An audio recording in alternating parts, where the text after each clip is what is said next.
ഓരോ മഴക്കാലത്തും മലയാളിയുടെ നെഞ്ചിൽ തീ കോരിയിട്ട് കടന്നു പോകുന്നതാണ് മുല്ലപ്പെരിയാർ ഡാം.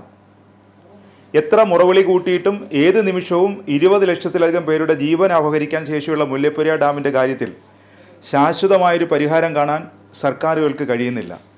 ഓരോ മഴക്കാലത്തും അതിങ്ങനെ ചർച്ച ചെയ്ത് കടന്നു പോകും.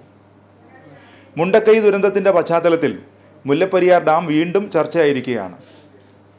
കേരളത്തിലെ മറ്റെല്ലാ ഡാമുകളിൽ നിന്നും വ്യത്യസ്തമായി മുല്ലപ്പെരിയാർ ഭീതി വിതയ്ക്കുന്നത് വലിയൊരു സമൂഹത്തെ തന്നെയാണെന്നുള്ളത് അധികാരികൾ പലപ്പോഴും മറന്നു പോവുകയാണ്.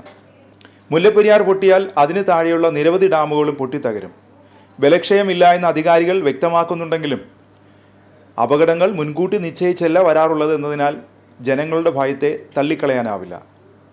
മഴ തുടരുന്ന സാഹചര്യത്തിൽ ഡാമിൻ്റെ കാര്യത്തിൽ സർക്കാർ മുൻകരുതലുകൾ എടുക്കേണ്ടതുണ്ട്. മുല്ലപ്പെരിയാറിൻ്റെ കാര്യത്തിൽ ഡാമിൻ്റെ കാലപ്പഴക്കം, ചോർച്ച, ബലക്ഷയം എന്നിവയാണ് പ്രധാന വെല്ലുവിളികൾ. ഈ വെല്ലുവിളി കേരളത്തിൻ്റെ മധ്യഭാഗത്തെ മുക്കിക്കളയാൻ തക്ക സാധ്യതയുള്ളതാണ്.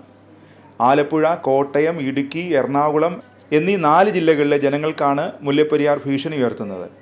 മുല്ലപ്പെരിയാറിന് താഴെ പെരിയാറിലുള്ള ഇടുക്കി, ചെറുതോണി, കുളമാവ്, ലോവർ പെരിയാർ, ഭൂതത്താൻകെട്ട് എന്നീ ഡാമുകൾക്കും ഭീഷണിയാകും. പെരിയാർ കായലിൽ ചേരുന്ന വരാപ്പുഴ ഭാഗത്ത് ജലനിരപ്പ് 5 മീറ്റർ വരെ ഉയരാമെന്നാണ് പഠനം.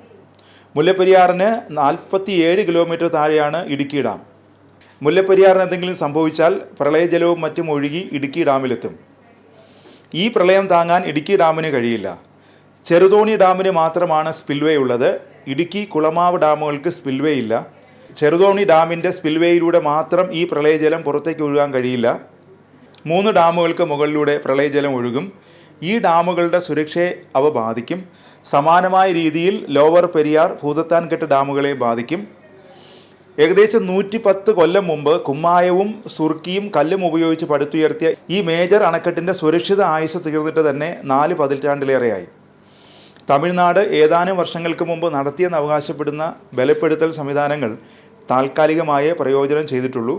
ഭൂമി കുലുക്കം ഉൾപ്പെടെയുള്ള അത്യാഹിതങ്ങളാൽ അണക്കെട്ട് തകർന്നു വീഴാനുള്ള സാധ്യത വളരെ കൂടുതലാണെന്നുള്ളത് ലക്ഷക്കണക്കിന് പേരുടെ ജീവനും സ്വത്തിനും ജീവജാലങ്ങൾക്കും എന്നും ഭീഷണി തന്നെയാണ്.